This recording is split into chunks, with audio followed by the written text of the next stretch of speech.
সবাইকে স্বাগত, নমস্কার।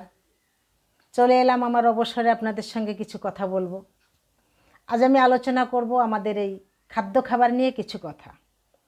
দেখুন, ইদানিং শোনা যাচ্ছে যে অমুক বাড়ির ভদ্রলোক রাত্রেবেলা খাওয়া দাওয়া করে শুয়ে পড়লেন, সকালবেলা দেখছে মারা গেছে।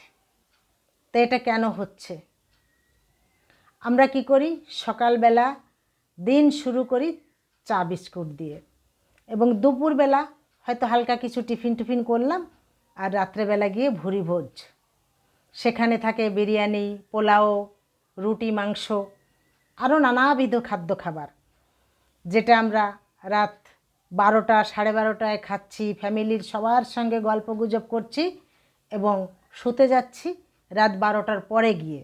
অর্থাৎ এদিন খাচ্ছি, ওদিন গিয়ে আমি শুতে যাচ্ছি। তখন আমি যে ভালো মন্দ খেলাম, সে খাবারটা আমার কি হবে? খাবারটা আমার কোন কাজে লাগবে? খাবারটা গ্যাস হয়ে যাচ্ছে, কোনো কাজে লাগছে না। যারা ডায়াবেটিসে ভুগছে বা যাদের প্রেশার হাই, তাদের প্রেশারটাকে হাই করে তুলবে, ডায়াবেটিস পেশেন্টদেরও সর্বনাশ করে তুলবে, সুগারটাকে বাড়িয়ে তুলবে এবং ধীরে ধীরে মৃত্যুর দিকে ঠেলে দেবে।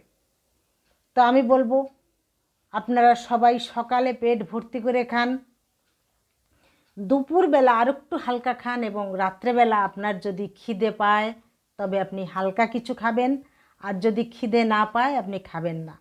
না খেয়ে থাকলে আপনি মরবেন না, বরং খেলেই আপনার ক্ষতি হবে। আগেকার দিনে কিন্তু কৃষকরা অল্প কিছু, রাত্রেবেলা অল্প কিছু খেত এবং সকালে কিন্তু তারা পেট ভর্তি করে খেত। তো আমার ভিডিওটা যদি ভালো লাগে একটু লাইক করবেন আর আপনার মতামত কমেন্টে জানাবেন। আজ এই পর্যন্ত। সকলে ভালো থাকবেন, কম খাবেন এবং সুস্থ থাকবেন।